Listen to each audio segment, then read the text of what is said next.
आज आप जानते हैं बड़ी खुशी का दिन है। कितने जन जानते हैं? आप जानते हैं कि प्रभु के दास हर खुशी, अपनी हर एक टेस्टमनी सबसे पहले अपनी चर्च के साथ, अपनी कलीसियाओं के साथ, अपने स्पिरिचुअल परिवार के साथ शेयर करते, सेलिब्रेट करते हैं। हालेलुया। सो बर्थडे तो 5 को है, कल को है, लेकिन हम सब आज सेलिब्रेट कर रहे हैं। सो तारीफ करें परमेश्वर की प्रभु के दास के लिए, और अपने स्थानों को ग्रहण करें। अपने स्थानों पर सभी ब्रांचेस, सभी कलीसियां बैठे, मीडिया आत्मा में रहे सभी जन। सो आज परमेश्वर के दास के जन्मदिन को हम सेलिब्रेट कर रहे हैं, एक ऐसे शख्स की गवाही को जिसने पूरी तरह से इस स्टेट, इस राज्य, इस देश, जहाँ कहीं हिंदी भाषी और पंजाबी भाषा को समझने सुनने वाले लोग पाए जाते हैं, वे सेवकाई को जानते हैं, वे परमेश्वर की गवाही को जानते हैं जो परमेश्वर ने अपने दास की लाइफ में खड़ी की है। हालेलुया। हमने देखा किस तरह से परमेश्वर डे बाय डे, प्रतिदिन, सालों साल खुदावन लगातार अपने दास को बढ़ाते जा रहे हैं और लगातार बढ़ते जा रहे हैं, ग्लोरी टू ग्लोरी। कोई भी परमेश्वर के नूर को खुदा के दास की लाइफ से, उनके चेहरे से, उनके जीवन से, उनकी गवाही से कम नहीं कर पाया। हमने ये जाना है प्रभु के दास की टेस्टमनी से कि विरोध आपको कभी भी गिराता नहीं है। प्रभु के दास की गवाही से क्या जाना कि विरोध किसी व्यक्ति को ना, किसी पास्टर को, किसी विश्वासी को भी नहीं गिराता, केवल उसका कैरेक्टर और केवल उसका पाप गिराता है। हालेलुया। प्रभु के दास लगातार पवित्रताई में प्रभु के वचनों के अनुसार परमेश्वर ने ऐसी दया की कि लगातार चलते रहे, और विरोध होता रहा वो लगातार हमारे लिए शुभ रहा, लगातार हमारे लिए गुड न्यूज़, एक नई गवाही का वो सबब बना वो विरोध, और परमेश्वर लगातार विरोध में से चमकाते रहे। और प्रभु ने एक स्टेटमेंट खुदा ने सब कलीसियाओं के लिए, सब प्रजा के लिए, दुनिया के लोगों के लिए दी कि विरोध किसी भी पवित्र जन को, खुदा के दास को, परमेश्वर के द्वारा खड़े गए हुए उन लोगों को कभी भी गिरा नहीं सकता। हालेलुया। ये बहुत से लोगों ने जाना। पिछले दिनों में हमें एक ऐसा शख्स मिला जो प्रभु के दास का विरोध करते थे, और वो कहते कि जब मैं विरोध करता था ना, तो मुझे अंदर से पता था कि परमेश्वर मुझसे प्रसन्न नहीं है, परमेश्वर मुझसे खुश नहीं है जब मैं रब दे दास के बारे कुछ भी बोलना। बट कहता मैं लोगों के बहकावे में आ गया, और वो मुझे उकसाते थे और मैं बोलता था, और कहता मेरे मन में बड़ी बेचैनी थी। और इधर प्रभु के दास मुझे क्या कह रहे हैं कि वो एक व्यक्ति है जिसके विषय में परमेश्वर ने मुझे कहा कि मैंने उसके मन को बेचैन किया है, और यदि वो तेरे पास आए, पश्चाताप करे, तो उससे मिल लेना। तो वो मुझे ऐसा कह रहे हैं। तो मैं कह रही हूँ कि ये लोग सुधरने वाले नहीं है, ऐसा कैसे पॉसिबल है? How is it possible? और सेम डे वो व्यक्ति आया और उसने कहा कि मेरा मन बड़ा बेचैन था कि मैंने रब दे दास के विषय में ऐसी बातें कही। मेरा मन अंदर से जानता था जब मैं बोलता था कि परमेश्वर मुझसे प्रसन्न नहीं है, परमेश्वर मुझे कह रहे हैं कि चुप कर, रब दे दास के बारे ना बोल। कहते लेकिन मैं चुप नहीं किया, मेरा मन बड़ा बेचैन, मुझे नींद नहीं आती रात को, मुझे क्षमा करे। हालेलुया। ये पिछले हफ्ते की गवाही है, और ऐसी अनगिनत गवाहियां हैं लोगों की जो हम बता नहीं सकते हैं। एक और व्यक्ति जो बोलता था, उसकी भी रात को कहता मुझे नींद नहीं आती, पूरी तरह से डिप्रेशन में वो शख्स चला गया, इतना डिप्रेस्ड हो गया कि पूरी तरह से कहते वो निराश, उसका चेहरा पूरी तरह से मुरझा गया था। काफ़ी बोलता था वो व्यक्ति सोशल मीडिया पर। तो उसे परमेश्वर ने ऐसा दर्शन दिया कि जाकर प्रभु के दास से मिल और क्षमा मांग, और वो तेरे सिर पर हाथ रखकर जब प्रार्थना करेंगे, देन तेरा डिप्रेशन, जो तेरा दुख है, जो बेचैनी है, और जो तुझे रात को नींद नहीं आती, वो दूर होगा। और वो व्यक्ति आया प्रभु के दास के पास, मैं खुद खड़ी हूँ, मैं देख रही हूँ कि ये व्यक्ति क्या कर रहा है यहाँ पे। और जैसे उसने अपनी बताया फिर अपना दुख, जो परमेश्वर ने उसे परीक्षा में डाला प्रभु के दास के विरुद्ध बोलने की वजह से, प्रभु के दास ने उस पर प्रार्थना किया, और उसके बाद मेरे ख्याल से 1 साल हो गया वो कुछ नहीं बोलता। हालेलुया।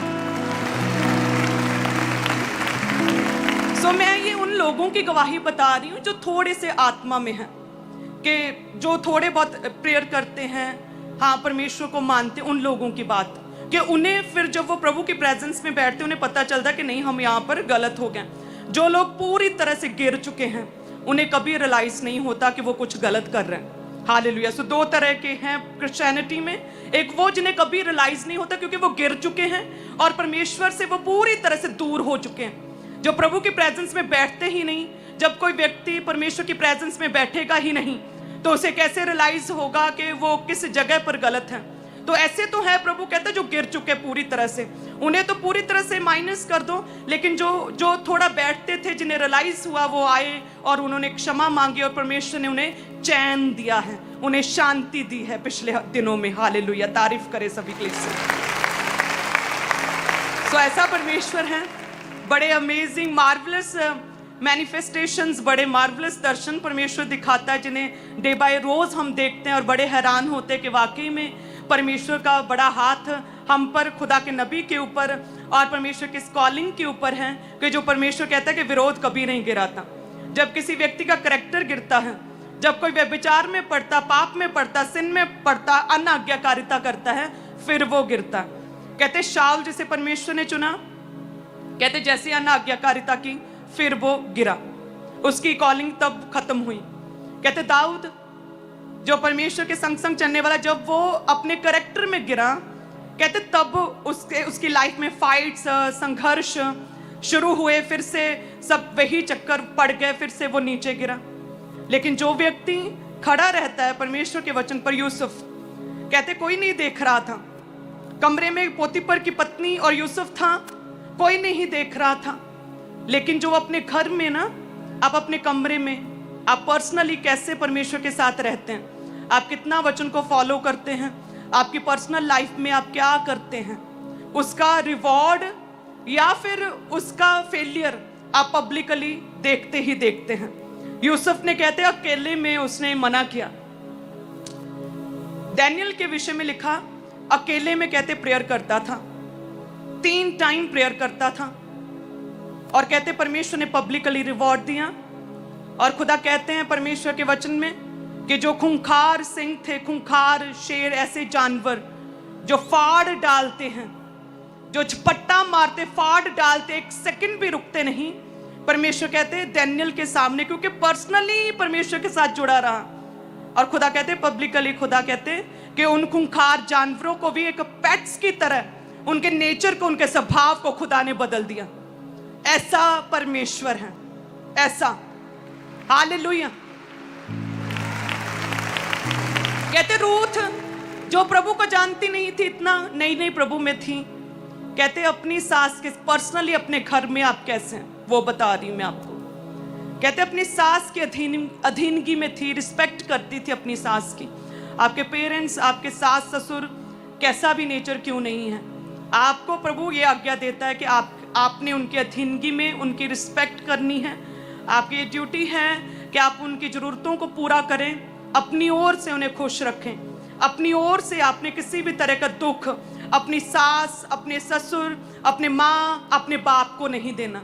कहते रूथ नई प्रभु में थी, इतना खास नॉलेज नहीं थी उसे, लेकिन कहते हैं कि सास की अधीनगी में थी, सास की बड़ी इज्जत करती थी। कहते दुख के दिनों में भी अपनी सास का उसने साथ नहीं छोड़ा था। और परमेश्वर ने क्या किया, जिस खेत में काम कर, जिस खेत में नौकर थी, जिस खेत में कहते दिहाड़ी मजदूरी करती थी, उन्हीं खेतों की खुदा ने उसे मालकिन बनाया, अपनी ब्लड लाइन के साथ जोड़ा। हालेलुया।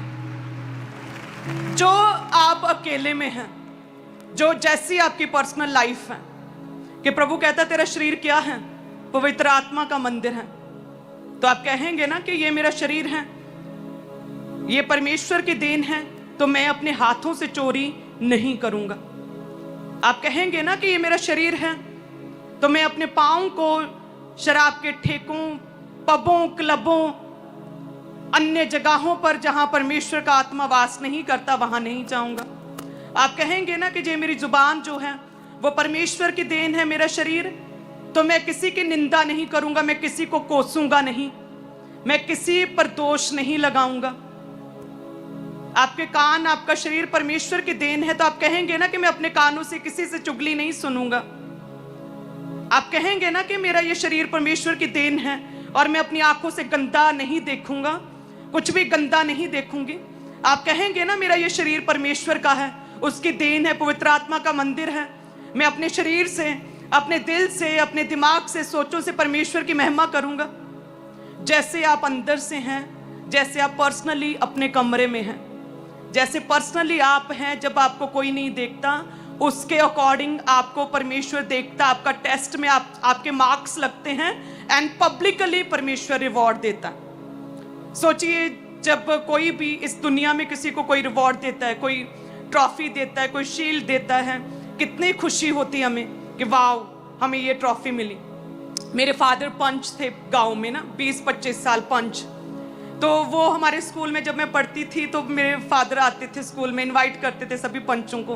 तो वो आगे चेयर्स पर बैठे होते थे और जब वो एनुअल फंक्शन पर ट्रॉफीज दी जाती थी बच्चों को, तो मेरे फादर भी साथ में खड़े होते थे ट्रॉफी देने के लिए। तो मेरी तालियां सबसे ऊंची होती थी, बड़ी खुशी होती थी बच्चों में बैठ कर कि वाह, पापा को इतना रिस्पेक्ट मिल रही, वाह डैड को इतनी रिस्पेक्ट मिल रही है।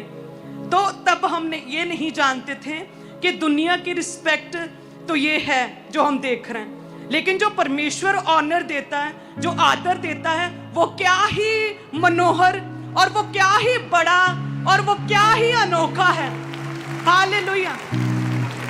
कि अपने आप पर विश्वास नहीं होता कि ये कैसे, हाउ इज इट पॉसिबल, ये कैसे हो सकता है, ये कैसे। हालेलुया। मैं उन दिनों को याद कर, छोटी सी ट्रॉफी देते, फादर चेयर पर बैठे और टाट पर बैठी दूर बच्चों में बड़ी खुश होती थी मैं 5वीं 6वीं 7वीं कक्षा में। हालेलुया। सो ऐसा परमेश्वर है। जब आप पर्सनली अपनी पर्सनल लाइफ में इंडिविजुअली, जब आपको कोई नहीं देखता, जब आप तब परमेश्वर का आदर करते हैं ना, जब ऑनर करते हैं परमेश्वर का, देन परमेश्वर पब्लिकली आपका ऑनर करता है, परमेश्वर आपको आदर देता है। हमने देखा प्रभु के दास किस तरह से, खड़े रहो यहीं पर। हमने देखा किस तरह से परमेश्वर ने पब्लिकली अपने दास को ऑनर दिया है, किस तरह से परमेश्वर ने रिवॉर्ड दिया। प्रभु ने दिखाया कि तुम लोगों के विरोध से कोई गिरता नहीं है काके, तुम्हारे विरोध से कुछ नहीं होता है, क्योंकि मेरा दास खड़ा है वचन के ऊपर पवित्रताई में, तो तेरा विरोध मैं PR में बदलूंगा, एडवर्टाइजमेंट में बदलूंगा तेरा विरोध। Hallelujah. Thank you Jesus. So इस रीति से परमेश्वर जो है वैरियों से मेल कराता है। इस रीति से परमेश्वर आपके शत्रुओं के मनों को बेचैन करता है।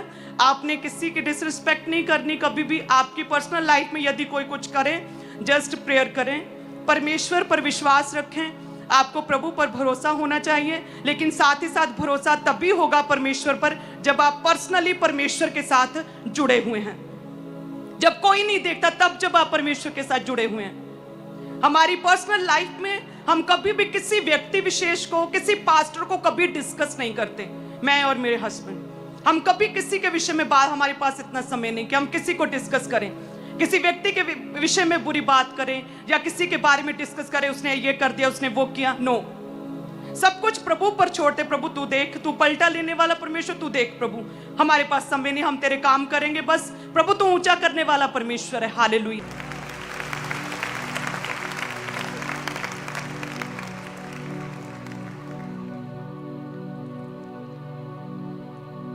मेरा बिलीव है कि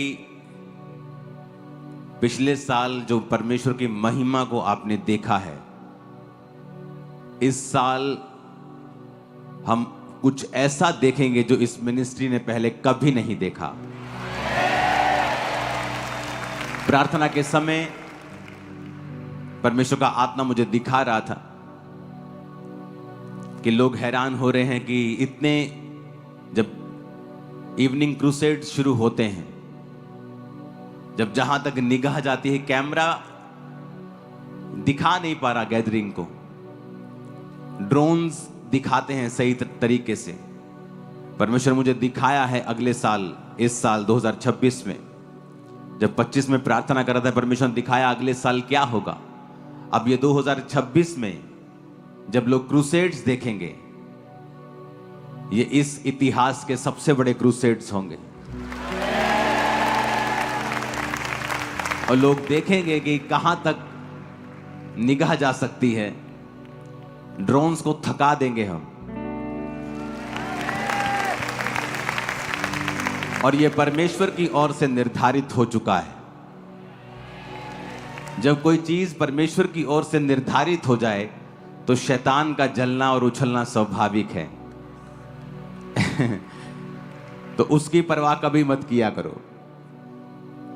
ये हमारे लिए रोटी है, ब्रेड है, ये फूड है। ये दिखाता है कि परमेश्वर का आत्मा आपके साथ है। ये दिखाता है कि तरक्की की राह पे हैं हम। और वो लोग आत्मिक रीति से जो लोग समझते हैं इस बात को कि पिछले साल जब हमें लगा कि अन्य जाति लोगों ने आपकी इंसल्ट करने की कोशिश की, लेकिन क्रिसमस आते आते ऐसी कई टेस्टिमनीज हमारे पास आई जो अन्य जाति लोग थे, चर्च को नहीं जानते थे, चर्च के सॉन्ग लगाकर सुन रहे थे।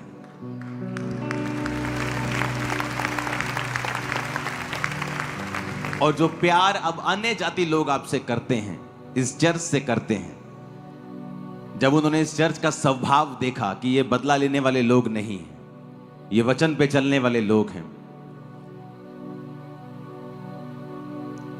आज लाखों लोग जो क्रिश्चियन नहीं भी हैं वो आपसे प्यार करने लगे हैं।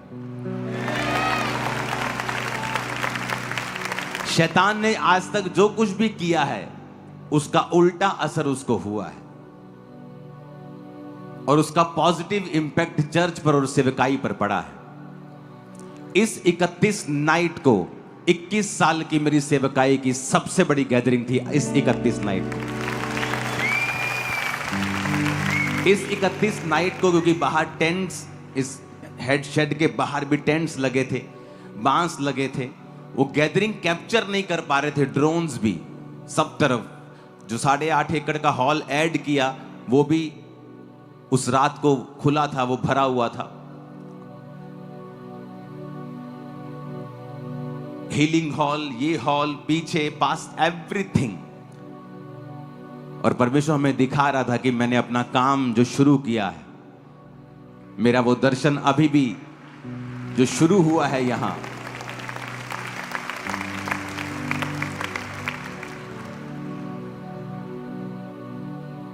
मुझे एक बात मालूम है, जब परमेश्वर का आत्मा आपकी अगुवाई करता है, जब वो आपको गाइड करता है, जब वो आपको एक जर्नी पे लेके जाता है, एक यात्रा पे लेके जाता है, एक बुलाहट पे लेके जाता है। जब अब्राम था और परमेश्वर ने कहा अपने पिता के घर को छोड़ और मेरे संग चल और मैं तुझे जहां दिखाऊंगा उसी जगह पे तू जा। बाइबल कहती अब्राहम अकेला था और अपने नौकरों और अपने एक भतीजे के साथ और अपनी भेड़ बकरियों के साथ वो चल दिया, लेकिन परमेश्वर ने कहा था मैं तुझसे करोड़ों वंश उपजाऊंगा। और आज करोड़ों लोग हैं जो अब्राहम की संतान हैं, क्योंकि परमेश्वर अपनी बुलाहट से कभी पीछे नहीं हटता। जब वो आपको बुलाता है तो हो सकता है आज आप अकेले हों। जब ये चर्च की शुरुआत हुई थी तो 3 लोगों से हुई थी। जब ये चर्च की शुरुआत हुई थी तो 3 लोगों से हुई थी। लेकिन मुझे मालूम था कि परमेश्वर ने मुझे किस लिए चुना है। वो विजन्स मेरी आंखों के सामने आते थे, जो होने वाला होता था, अगले साल क्या होगा, अगले साल क्या होगा, और वो पूरा होता रहता था कलीसिया में। क्रूसेड्स, खुदा के काम इतने बिग वे में होंगे, हैरान हो जाएंगे लोग। इसका आधार क्या है कि जो हम कर रहे हैं क्या वो वचन के मुताबिक कर रहे हैं? हमें यह भी सोचना चाहिए, क्या जो हम कर रहे हैं क्या वचन के मुताबिक है? तो वचन कहता है रोमियो 10 उसकी 14 आयत में, मैं 13 आयत को पढ़ूंगा, आप 13 और 14 दोनों को पढ़ें। रोमियो 10 उसकी 13 और 14 आयत। क्योंकि जो कोई प्रभु का नाम लेगा वो उद्धार पाएगा। सब कलीसिया बोलो आमीन।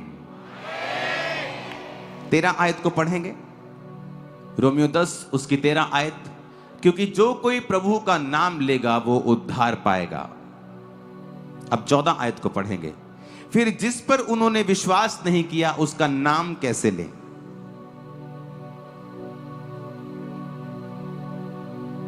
अपने पड़ोसी को बोलो, जिस पर उन्होंने विश्वास नहीं किया उसका नाम कैसे लें। फिर लिखा, जिसके विषय में सुना नहीं उस पर विश्वास कैसे करें। और फिर लिखा है, और प्रचारक बिना कैसे सुने।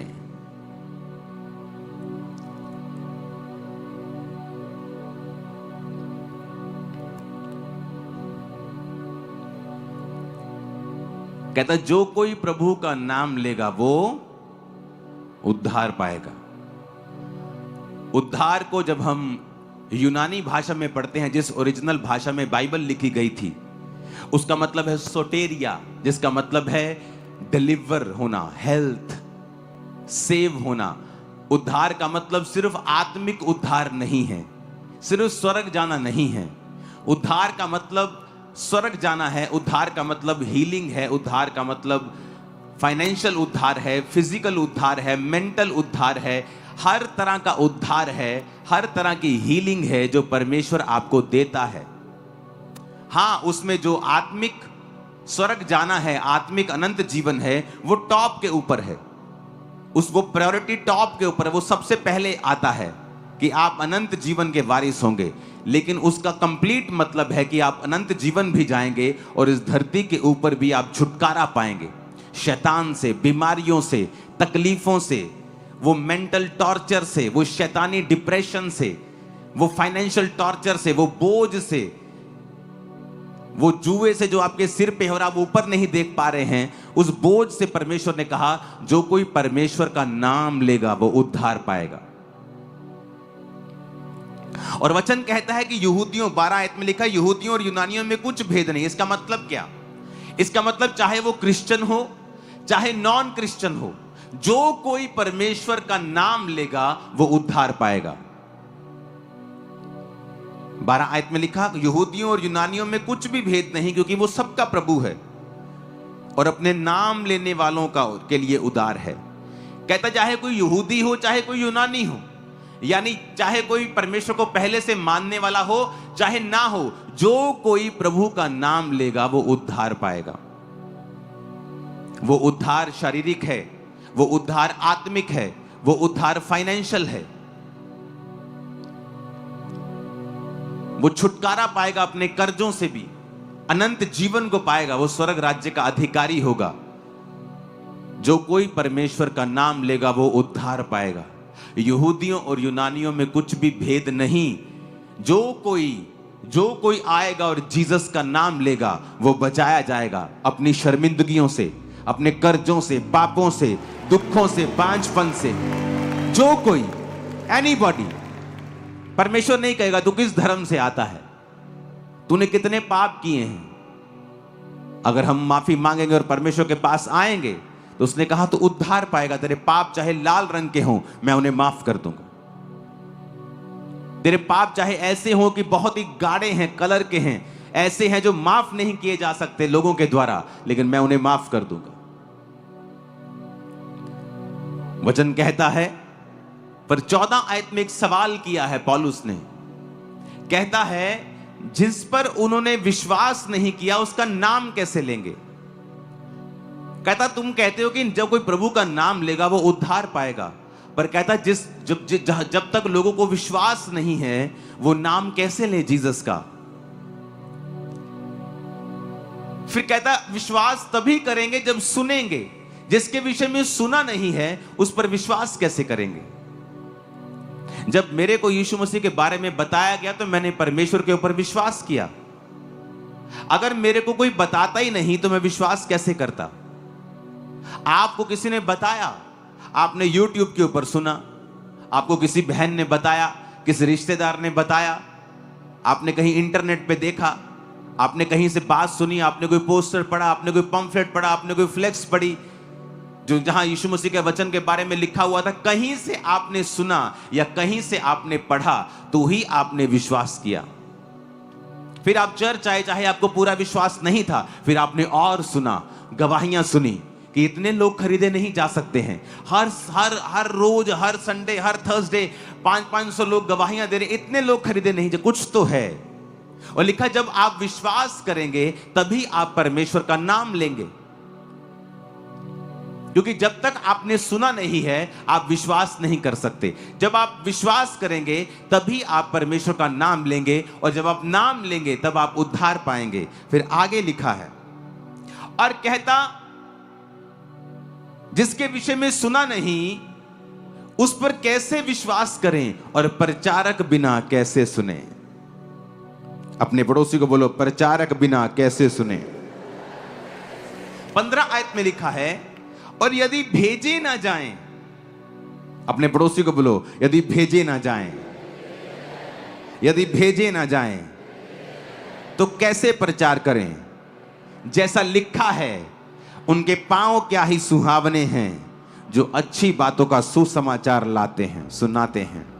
आमीन। अब कहता, प्रचारक बिना सुने कैसे, क्योंकि विश्वास सुनने से और सुनना मसीह के वचनों से पैदा होता है। अगर विश्वास नहीं किया तो नाम कैसे लेंगे। तो नाम लेने से पहले विश्वास करना जरूरी है, और विश्वास लाने के लिए सुनना जरूरी है, और सुनने के लिए कहता, प्रचारक बिना कैसे सुने। प्रचारक बिना कैसे सुने। और कहता, यदि प्रचारक भेजे ना जाएं तो कैसे प्रचार करें। यह एक सीक्रेट है। प्रेरितों के काम की कलीसियाएं क्यों आशीषित थीं? क्योंकि उनको अपना रोल मालूम था कि लोग विश्वास तभी करेंगे जब वो सुनेंगे यीशु मसीह के बारे में। और सुनाएगा कौन? प्रचारक। प्रचारक यदि भेजे नहीं जाएंगे तो प्रचार कैसे करेंगे। आज आप मुझे सुन पा रहे हैं क्योंकि साउंड टीम ने अपना काम किया है। आज हम हॉल के नीचे बैठे हैं क्योंकि हम सब ने कंट्रीब्यूट किया है, और इस हॉल को हमने बना के हम बैठे हैं। प्रचारक अपना काम कर रहा है, क्या कलीसिया अपना काम कर रही है कि नहीं?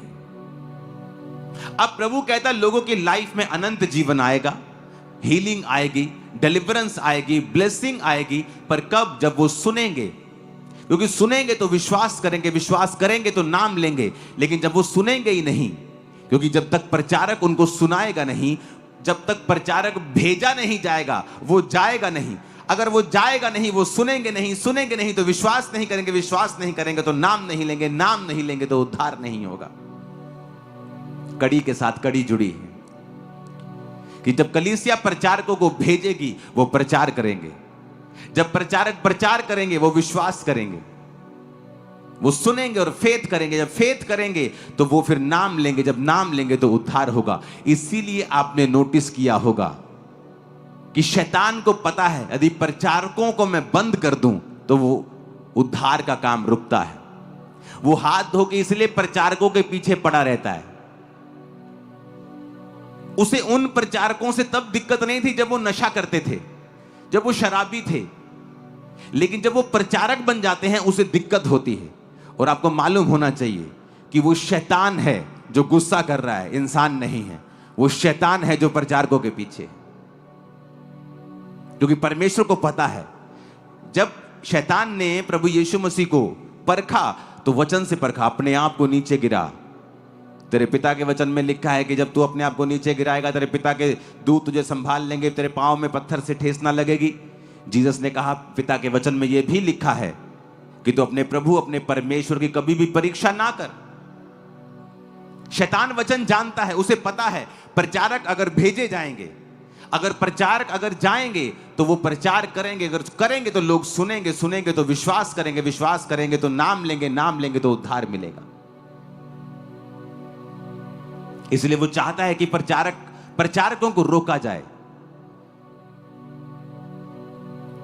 किसी तरह से प्रचारकों को बंद किया जाए।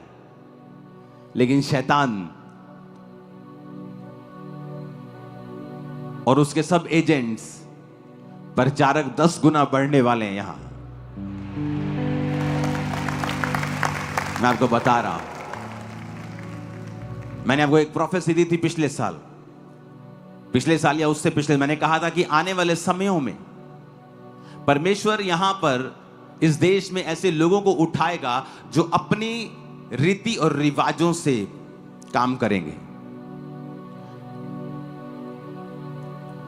जो अपने ही जो कल्चर जहां पे वो पैदा हुए हैं उस तरीके से वो लोगों को बचाएंगे। जिस तरह पौलुस कहता है, जब मैं यहूदियों में गया मैं यहूदियों के जैसा बन गया, मैं यूनानियों में गया मैं यूनानियों के जैसा बन गया,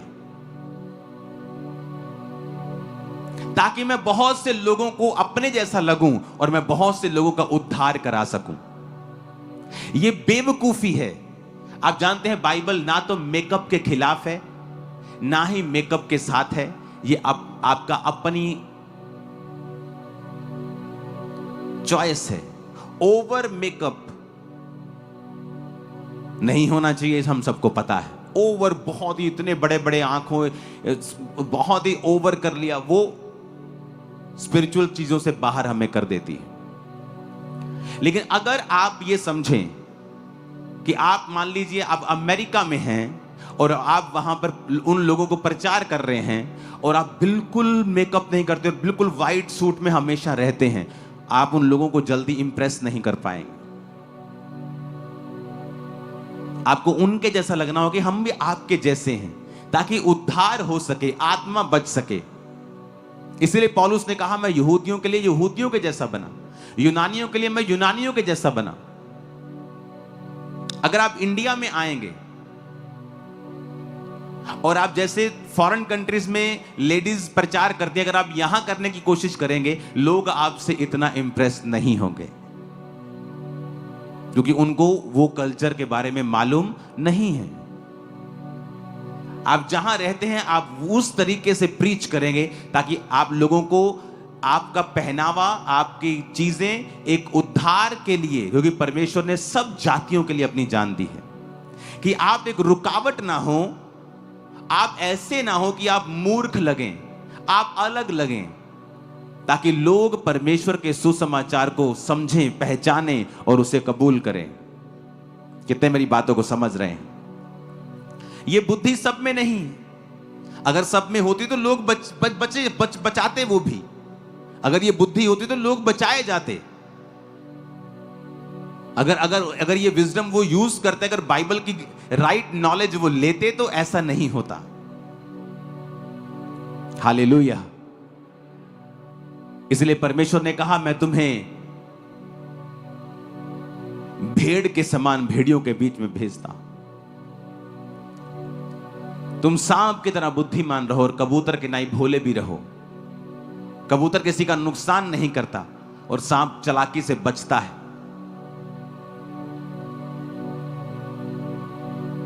उसने कहा प्रचारक अगर भेजा नहीं जाएगा तो वो कैसे प्रचार करेगा?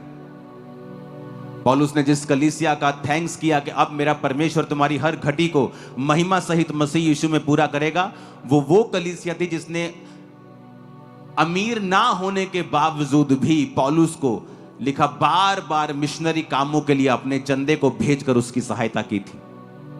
और सब जानते हैं पौलुस जो था वो टेंट बनाने का काम करता था, उसका बिजनेस था, उसका और उसके साथियों का। वो कलीसिया के ऊपर भार नहीं डालता था। कलीसिया को भी पता था कि जो हम पौलुस के जीवन में इसकी सेवकाई में बो रहे हैं, ये सारा यरूशलेम में सारा कलीसियाओं की उन्नति में और कलीसियाएं बनाने में इस्तेमाल हो रहा है। इसीलिए उसने कहा था कि अब परमेश्वर तुम्हें, क्योंकि तुमने वचन पूरा किया है, हम प्रचारकों को तुमने भेजने में सहायता की है, अब हमारा परमेश्वर भी तुम्हारी सहायता करेगा। इसलिए उन लोगों की आशीष हमेशा डबल होती है, 4 गुना 10 गुना होती है जिन्होंने प्रचारकों की सहायता की है। इसलिए आप देखते हैं वो कलीसियाएं आशीषित होती जाती हैं जिनका मकसद प्रचारकों को भेजना होता है।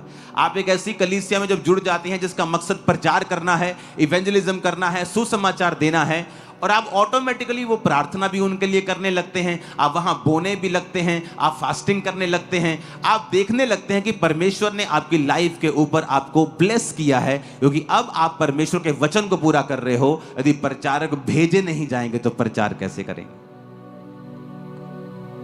Hallelujah, hallelujah. हमें ये बुद्धि यूज करने की जरूरत है कि परमेश्वर ने आपकी एक डिवाइन ड्यूटी लगाई है। आपका काम है अपने पास्टर्स के लिए प्रार्थना करना, आपका काम है बोना, आपका काम है फास्टिंग करना, आपका काम है प्रेयर करना कि परमेश्वर सुसमाचार के रास्ते ओपन हो और बहुत से लोग तुझे सुने, बहुत से लोग सुसमाचार के ऊपर विश्वास करें और बचाए जाएं। आमीन, आमीन। अपने पड़ोसी को बोलो, यदि भेजे ना जाएं तो वचन कहता है कि वो कैसे प्रचार करें।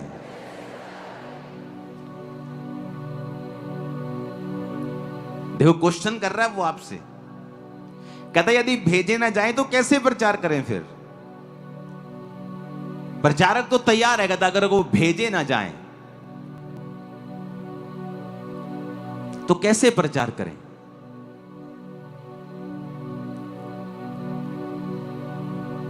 और उनको भेजने वाला कौन होता है? कलीसियाएं। इसलिए बहुत से लोग सेवा कंटिन्यू नहीं कर पाते। क्यों? उन्हें मकसद भूल जाता है कि हमारा काम है इस प्रचारक के साथ रहना और इसको भेजना, ताकि बहुत से लोग बचाए जाएं। उसमें डिफिकल्टी होगी, मुश्किलें आएंगी, चैलेंजेस आएंगे, पर्सनल चैलेंजेस आएंगे, लेकिन वो सबको आएंगे क्योंकि वो डिवाइन काम है, वो ईश्वरीय काम है और शैतान जानता है कि इस काम के जरिए कैसे कैसे लोग बच रहे हैं। अपने पड़ोसी को बोलो, मैं भेजूंगा। आमीन, आमीन। और फिर देखो कैसे परमेश्वर काम करता है, वो किस तरह से आपके लाइफ में काम करता है। और यही तरीका है आपकी आशीष का। क्यों प्रेरितों के काम के कलीसिया लोग हील हो जाते थे जल्दी? क्यों उनकी लाइफ में मिरेकल ज्यादा होते थे? इसी वजह से उनकी लाइफ में मिरेकल ज्यादा होते थे क्योंकि उनकी जिंदगियां परमेश्वर के लिए समर्पित थी। परमेश्वर उनको छोड़ता नहीं था।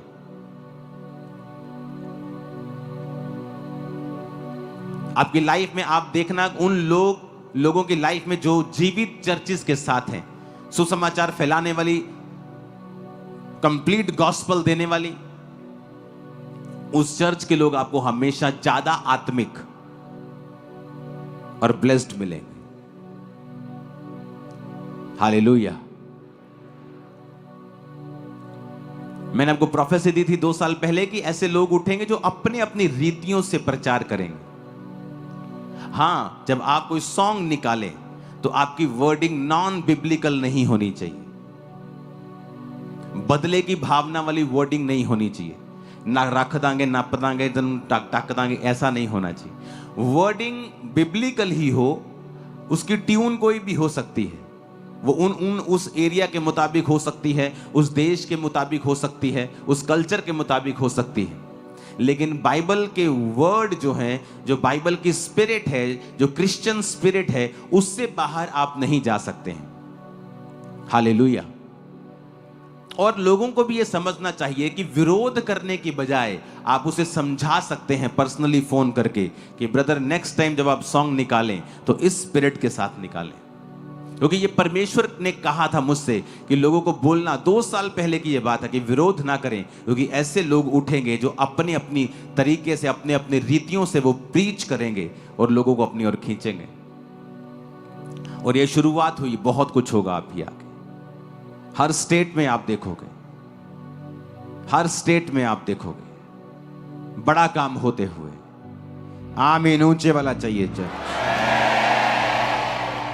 Hallelujah, hallelujah.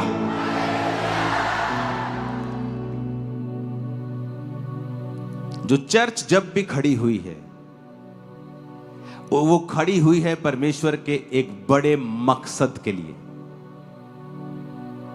जब भी परमेश्वर ने एक चर्च को खड़ा किया है, एक बड़े मकसद के साथ किया है। चर्च का काम पॉलिटिक्स करना नहीं है, इसलिए इस चर्च में हर पार्टी का हमेशा वेलकम रहता है। चर्च का काम है रास्ता दिखाना, वो कोई भी हो। आप कोई भी होंगे, आप आएंगे, आपको गाइड किया जाएगा, आपको बताया जाएगा आपको क्या करना है। नाइजीरिया में ऐसी चर्च है जिसकी आज 50,000 ब्रांचेस हैं और उसकी चर्च के स्टैंडिंग वॉलंटियर्स आज उस देश के उपराष्ट्रपति की पोस्ट तक पहुंच चुके हैं। Standing volunteers. क्यों परमेश्वर ने ऐसी चर्चों से लोगों को चुना? उनको सिखाया गया ऑनर करना। वो अपने पास्टर के साथ आज भी एक समान, अगर वो बैठे हो तो उसके समान बैठते भी नहीं है। उन लोगों में ये बात बहुत अजीब और बड़ी गहराई से मैंने देखी है, क्यों उन लोगों को परमेश्वर ने इतनी जल्दी बढ़ाया है। ऑनर करना।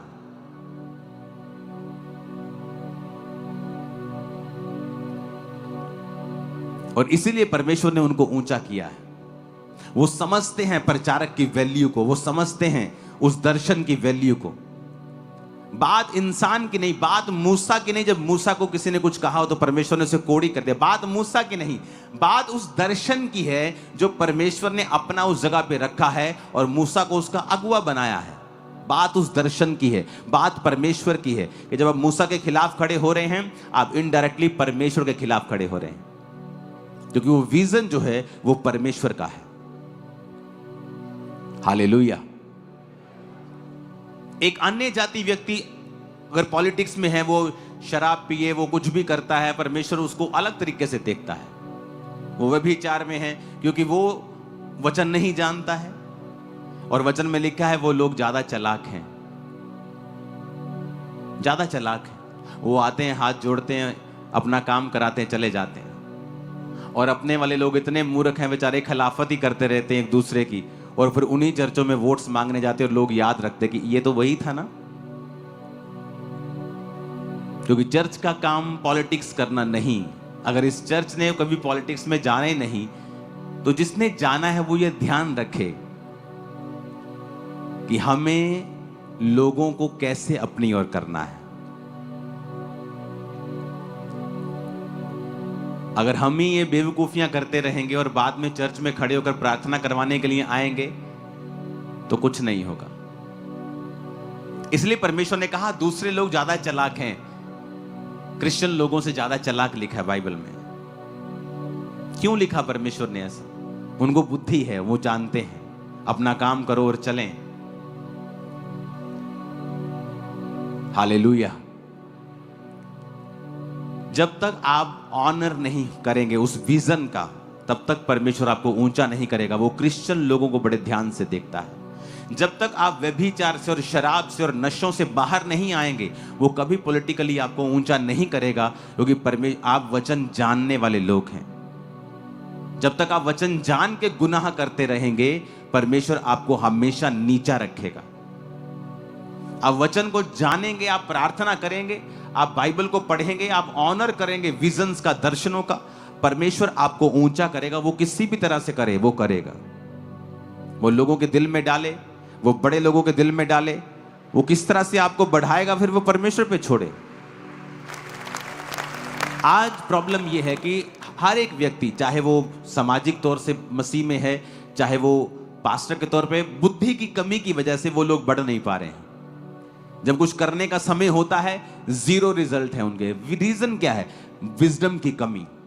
जब मैं सेवकाई में खड़ा हुआ और जब मैं जाता था विजिट करने के लिए लोगों के घरों में, तो परमेश्वर की आत्मा ने मुझसे कहा कि इनसे चंदा नहीं लेना है विजिट करते समय। और जब भी लोग चंदा ले लें, ऐसे आपको पता होना चाहिए, चर्च को बहुत से लोग यहाँ चर्च में नए हैं कि जब विजिट करने पास्टर्स घर आते हैं लोगों के, तो जब वो जाने लगते हैं तो लोग चंदा देते हैं, यानी ऑफरिंग देते हैं, ऐसे हाथ करके ऑफरिंग देते हैं। तो पास्टर ऐसे प्रेयर करते हैं उस पर। तो परमेश्वर ने मुझसे कहा ऑफरिंग मत लेना, लोगों को बोल कि हाँ मैं ऑफरिंग लूंगा, लेकिन आप संडे चर्च में आए और उसे डालें परमेश्वर की हुजूरी में। पता है क्यों? क्योंकि लोगों के बीच में ये प्रचलन था कि पास्टर्स लोग सिर्फ चंदा लेने के लिए घर आते हैं। विजिट करने का मकसद सिर्फ चंदा लेना है कि 10 घरों में विजिट करेंगे, 50-50, 100-100 चंदा लेंगे तो 1000 रुपये इकट्ठा हो जाएगा। सिर्फ विजिट करना है, विजिट करना, चंदा लेना है सिर्फ। सब पास्टर्स नहीं, मैं भी विजिट करता था, लोग मुझे भी कई बार देते थे, सब पास्टर्स नहीं, लेकिन ये बिलीवर्स की मैं बात कर रहा हूं, वो ऐसे बोलते थे कि पास्टर आए तो 50 रुपए निकालने ही निकालने हैं। तो मुझे सेवकाई में पर्सनली ये एक रुकावट लगा। जिस चर्च ने मुझे बैप्टाइज किया है वो भी पास्टर्स विजिट करते हैं, लोग आज भी चंदा उन्हें देते हैं। जब वो मेरे घर आते हैं मैं भी उन्हें चंदा देता हूं। बात मैं भी ऑफरिंग देता हूं, बात वो नहीं है, वो आत्मिक आदमी है। लेकिन ऐसे भी लोग थे जो आत्मिक नहीं थे और सिर्फ विजिट करने के लिए जाते थे। तो परमेश्वर ने मुझसे कहा, लोगों के बीच में ये एक मेंटालिटी है, इसे ब्रेक करना है। तुमने ब्रेक करना है कि चंदा सेकेंडरी है, ऑफरिंग सेकेंडरी चीज है। पहले जब मैं आया हूं वचन सुनो। लोग खाना बनाने के लिए चले जाते थे, कोई बिस्कुट लेने, कोई चाय, कोई कोल्ड ड्रिंक। मैं बोलता जब मैं आपके घर में आऊंगा मुझे कोई इधर उधर भागता नहीं चाहिए, क्योंकि जिसको मैंने वचन देना वो तो कोल्ड ड्रिंक लेने चला गया, जिस सिस्टर को मैंने वचन देना वो चाय बनाने चली गई। अब मैं वचन जिसको दे रहा हूं उसका कोई चर्च से मतलब नहीं। मैं कहा तुम लोग बैठो, मुझे कोई चाय पानी नहीं चाहिए, तुम चाय पानी मुझे भेज देना, मैं पी लूंगा तुम्हारा। तो मैंने क्या किया, मैंने चाय पीनी छोड़ दी। तो मैं लोगों को ये बोलने लगा कि मैं चाय पीता ही नहीं हूं, तो काम भी खत्म करता आप कि मैं पींदा ही नहीं चाह। मैंने चाय पीनी छोड़ दी, मैंने खुद ही छोड़ दी। मैं कहा पीता ही नहीं हूं, आ जाओ बैठो। अब कोल्ड ड्रिंक कितनी आदमी मिलेगा, कोल्ड ड्रिंक शुरू से मैं इतना पीता नहीं हूं। तो उनको मालूम था कि हमारा पास्टर ना चाय पीता ना कोल्ड ड्रिंक, हमें उसने वो आया तो हमें बैठना है। तो वो लोग क्या करते थे, लोग बैठते थे, फिर वो खुद भी बैठते थे, साथ वाले भी बैठते थे, पड़ोसी भी बैठते थे। तो 10-15 मिनट वचन देने के बाद मैं वहां से निकलता था। जब लोग ऑफरिंग लेने के लिए आते थे, जो लोग पक्के होते थे, जिनको पता है कि ये क्रिश्चियनिटी में स्ट्रांग है, इसको वचन पता है, कंप्लीट है, उससे ऑफरिंग में एक आध से लेता था और बाकी सबको बोलता था नहीं। क्योंकि नए लोग भी होते थे, कम आत्मिक लोग भी होते थे, थोड़ा विश्वास वाले भी होते थे। सबको लगता कि अच्छा इस बहन ने दिया है तो मुझे भी देना है। मैं उनका मना कर नहीं, तुमसे मैंने नहीं लूंगा, आप चर्च में आओ और संडे डालो, आपकी प्रभु कबूल करेगा। तो इस विजडम से मैं चला हूं। मुझे मालूम था लोगों के दिल में क्या है, लोग क्या सोचते हैं। आप मेरी बात समझ रहे कि नहीं? आज आप सामाजिक तौर पे खड़े हैं, आप पॉलिटिकल तौर पे खड़े हैं और आपको पता ही नहीं लोगों के दिल में क्या है, आपको पता ही नहीं मुद्दे क्या हैं, आपको पता ही नहीं सिस्टम क्या है, कैसे लोगों को अपनी ओर करना है, आपको पता ही नहीं। दर्शनों को सपोर्ट करेंगे, प्रचारकों को सपोर्ट करेंगे, तभी हम परमेश्वर के दिल में अपनी जगह को बनाएंगे। हर एक व्यक्ति को परमेश्वर से बुद्धि मांगनी चाहिए, परमेश्वर मुझे विजडम दे, तेरी डिवाइन विजडम। लेकिन वो डिवाइन विजडम कैसे आएगी अगर अगले दिन हमने व्यभिचार करना है, अगले दिन रात को हमने पूरी बोतल शराब की पीनी? कैसे परमेश्वर हमें बुद्धि देगा? क्रिश्चियन लोगों को, अन्य जाति जो मर्जी करें, लेकिन हम क्रिश्चियन लोग वचन के साथ बंधे हुए हैं। बाइबल कहती है सब कुछ अच्छा चल रहा था। नूह ने जिस रात शराब पी और मतवाला हुआ, उसी दिन उसके बेटे ने उसको नंगा देख लिया।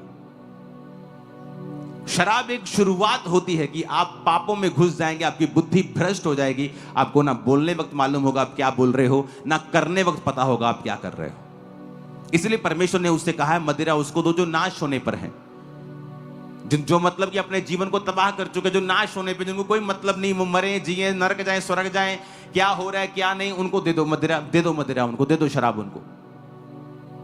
लेकिन जो अपने जीवन में कुछ करना चाहते हैं, जो चाहते हैं कि पवित्र आत्मा उनकी अगुवाई करे, इसलिए पौलुस ने लिखा दाखरस के मतवाले मत बनो, क्योंकि दाखरस आपकी आत्मा को हिलाता है।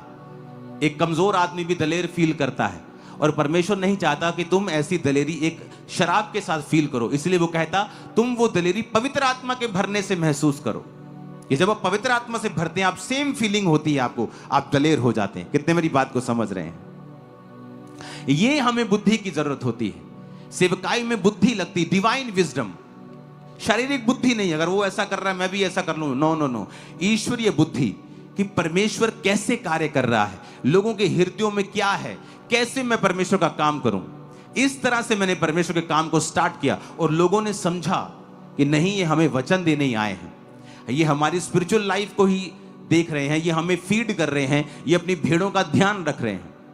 कितने मेरी बातों को समझ रहे हैं? और ऐसे ऐसे ऐसे करते कलीसियाएं बढ़ती गई, हर जगह बुद्धि इस्तेमाल हुई, डिवाइन विजडम। परमेश्वर क्या चाहता है, वो क्या करना चाहता है, कैसे करना चाहता है। Hallelujah, hallelujah, hallelujah. आप जिस भी फील्ड में हैं, प्रभु से डिवाइन विजडम को मांगो, ईश्वरीय बुद्धि को मांगो, और देखो परमेश्वर फिर क्या करता है। क्यों सुलेमान ने बुद्धि मांगी? उसे मालूम था मैं राजा की कुर्सी पे बैठ गया हूं, लेकिन ये बुद्धि के बिना चलाना इसको पॉसिबल नहीं है। इसलिए उसने परमेश्वर के सामने बलियों को चढ़ाया और परमेश्वर उसके सपने में आके जब खुश हुए तो कहा तुझे क्या चाहिए? उसने कहा मुझे विजडम चाहिए परमेश्वर, मैं तेरे लोगों का न्याय कर सकूं। और जब बुद्धि आती है तो बाकी चीजों की समझ भी परमेश्वर ने खोल दी। वचन में लिखा है कि इस बहुत महंगे महंगे घोड़े सुलेमान जो था वो अरब से लाता था और लोगों को बेचता था। हर चीज की उसको नॉलेज थी, घोड़ों से लेके मछलियों से लेके सोने और चांदी और सब मेटल्स को लेके सब चीजों के बारे में उसे मालूम था। इसीलिए तो वो सबसे अमीर था। लोग बोलते जी फलाना राजा सबसे अमीर था, जी ये फलाना राजा सबसे अमीर था। नो नो नो, सुलेमान के जैसा अमीर कोई नहीं था। अगर आप उसके सोने की ही गिनती कर लें, चांदी की ही गिनती कर लें, वचन में लिखा है कि चांदी तो ऐसी हो गई थी जैसे लोहा होता है, वो अनगिनत थी। इतना सोना था उसके राज्य में। क्यों? जब बुद्धि आती है आपको सब चीजों की समझ आती है।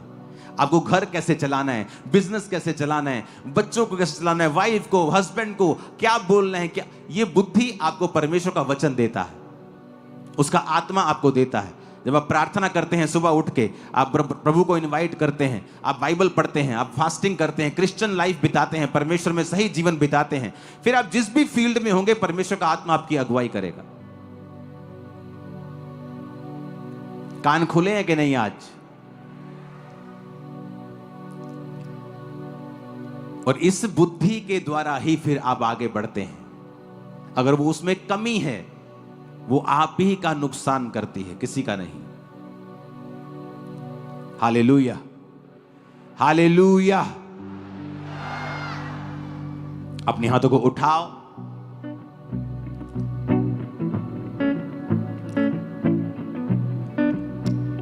सात 8 जनवरी न्यूजीलैंड में क्रूसेड अपने हाथों को उठाएंगे। खुदावंद का आत्मा अजीब और अजब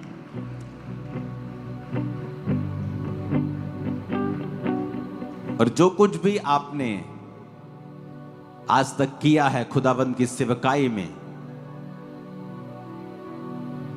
उसके लिए परमेश्वर आपको बहुत बहुत ब्लेस करेगा इस 2026 में। तो थैंक यू सो मच कलीसिया का, टीम्स का, मेरे मदर, मेरे फादर जो सेवकाई में मेरे साथ हैं, आप सब थैंक यू सो मच।